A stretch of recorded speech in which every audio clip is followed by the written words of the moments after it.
الله الرحمن الرحيم. اللهم صل وسلم على سيدنا محمد. يا رب تكونوا جميعا بألف خير. هنعمل الجرس المبسوسة الفلاحي بتاعة زمان. هعملها بطريقة سهلة وبسيطة خالص، من غير لبن ومن غير زبادي، وهتكون دايبة وناعمة ومجرمشة، وهقولك على كل تفاصيلها اللي تطلعها معاكي تحفة وتكون دايبة وهشة من جوه.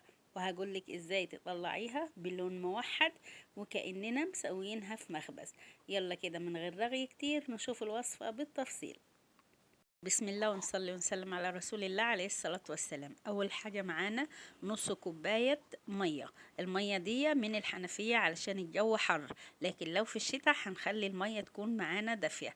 بعد كده ضفت عليها معلقة كبيرة من الخميرة، وهضيف على الخميرة معلقتين كبار كده من السكر، أنا كنت معيراهم. هندوب السكر والخميرة وبعد كده نغطيهم وهنركنهم على جنب علشان الخميرة والسكر يتفاعلوا مع بعض كده ويعملوا معانا فوم.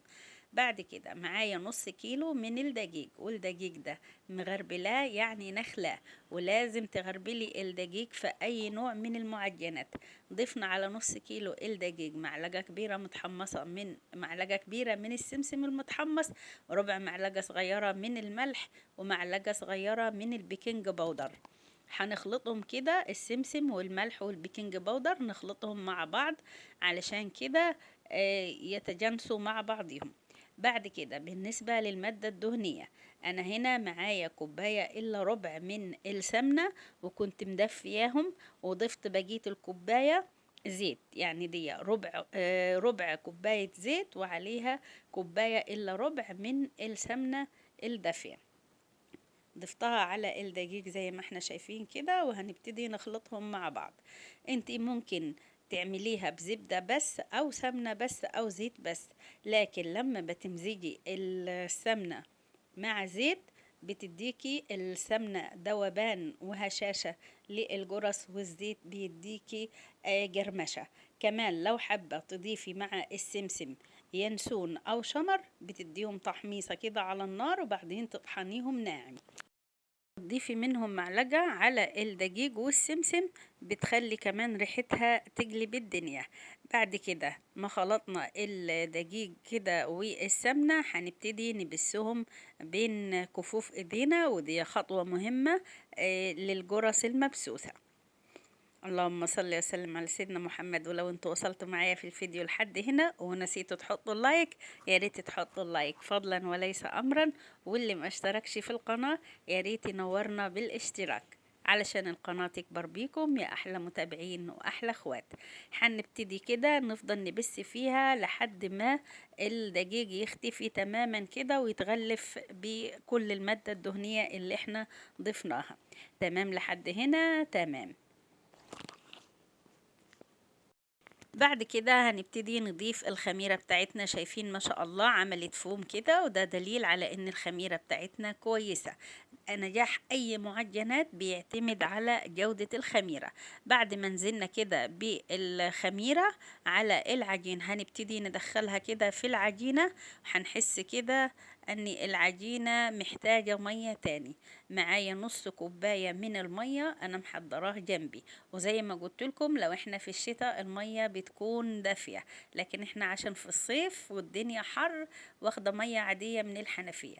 ده نص كوباية هنزل بيه شوية بشوية، مش هنزل بيه كله، وهعجن العجينة كده لحد ما تلم معايا، وهقول لكم اخدت مية قد ايه.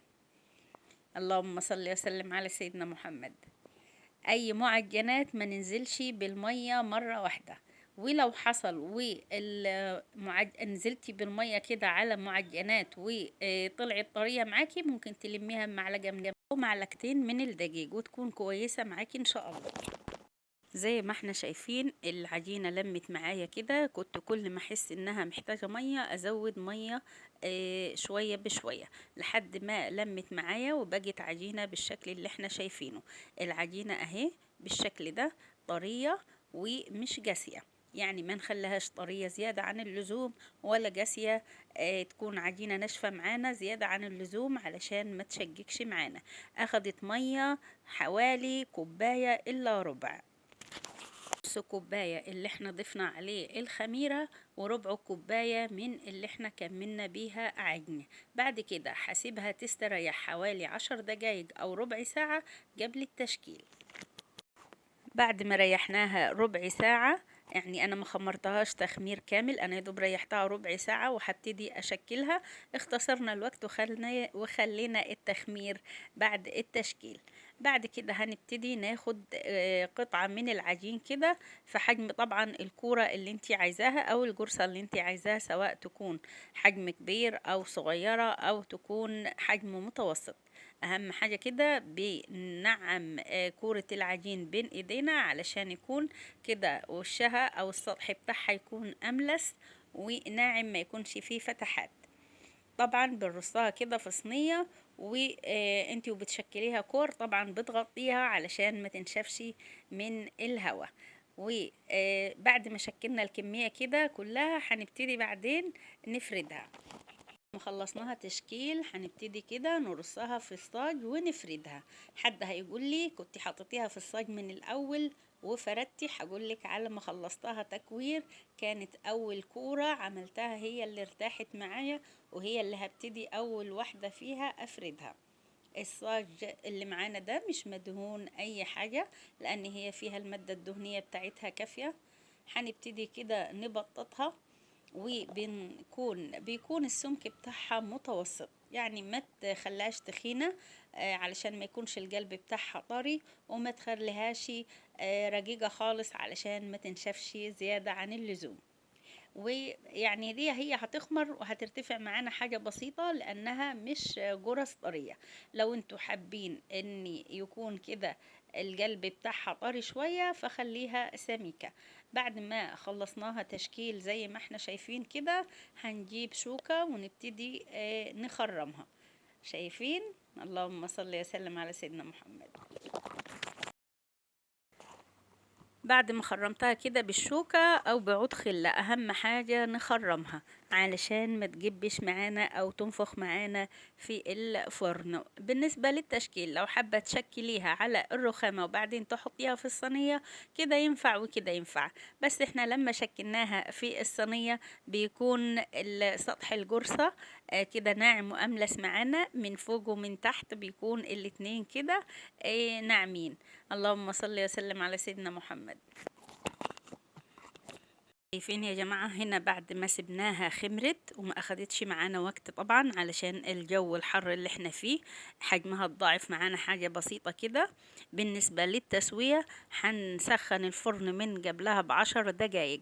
بنحط الصاج على الشبكة في نص الفرن على درجة حرارة 180، يعني عكس الجرس الطرية اللي بنسويها على درجة حرارة عالية. اول ما بتاخد لون من تحت كده بنشغل عليها الشواية مع المتابعة وتحريك الصاج، مع المتابعة المستمرة وتحريك الصاج كل شوية علشان تطلع معانا باللون الموحد اللي احنا شايفينه كده وكأننا مسوينها في مخبز.